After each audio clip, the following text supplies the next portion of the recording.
Même si par la suite nous allons nous concentrer sur le développement des applications mobiles hybrides, ce que je vais vous présenter concerne tout type d'application mobile et qui peut même vous aider dans la conception de vos applications informatiques en général. Il s'agit en fait de la conception et de la scénarisation des applications mobiles. Dans cette vidéo, nous allons se limiter à la présentation des nouvelles tendances dans les interfaces graphiques et de la notion d'expérience utilisateur. En fait, notre objectif est de vous donner les compétences nécessaires pour le développement d'applications mobiles hybrides. Il faut noter que ce qui fait le succès d'une application mobile n'est pas la façon de la coder, car c'est complètement transparent pour l'utilisateur final. Plutôt, c'est d'une part l'originalité de l'idée de votre application qui peut vous permettre d'attirer l'attention des utilisateurs, et d'autre part les aspects esthétiques et convivialité qui vont mener les utilisateurs à utiliser votre application plutôt que des applications similaires.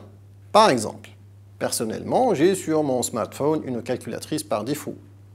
Je l'ai remplacée par une autre calculatrice que j'ai téléchargée pour deux raisons. Tout d'abord, la nouvelle calculatrice propose plus de fonctionnalités, donc c'est l'aspect fonctionnel. De plus, l'interface graphique de cette nouvelle calculatrice est très réussie. Elle me rappelle celui d'une vraie calculatrice scientifique, donc c'est l'aspect esthétique. Moralité de l'histoire, il faut attribuer toute l'attention nécessaire à la création des interfaces graphiques et à améliorer l'expérience utilisateur. Maintenant, examinons de près la notion d'interface utilisateur avant de passer à l'expérience utilisateur. En fait, il s'agit de la partie visible d'un produit logiciel qui permet de gérer les interactions avec l'utilisateur. Les interfaces utilisateurs, dans le cas du mobile, sont plus délicats à gérer. En effet, dans le monde du mobile, les dispositifs utilisés peuvent avoir des tailles d'écran très variées. Il n'est pas rare de trouver la même application mobile installée sur un smartphone dont l'écran est de 3 pouces et sur une tablette dont l'écran fait 18 pouces. Alors, comment s'en sortir?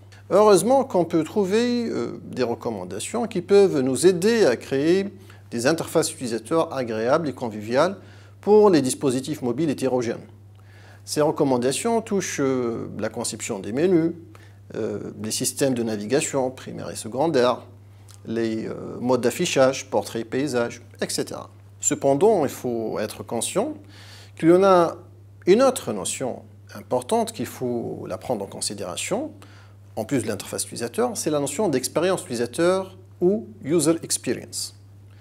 Ici, l'enjeu n'est pas le visuel, mais le ressenti. Le mot d'ordre est donc le confort d'usage. L'exemple des deux bouteilles de ketchup est une bonne illustration de cette notion.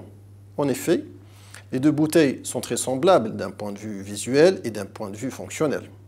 Toutefois, celle à droite offre une meilleure expérience utilisateur puisque sa forme inversée permet à l'utilisateur de récupérer le ketchup sans effort, surtout lorsqu'il en reste peu dans la bouteille. Si on revient au développement d'applications mobiles, le fait par exemple de choisir la taille et l'emplacement des boutons d'action d'une application, de telle façon qu'il soit facilement accessible aux doigts de l'utilisateur, peut améliorer considérablement l'expérience utilisateur. Donc, pensez à améliorer l'expérience utilisateur dans vos applications. Ce sera tout pour cette vidéo.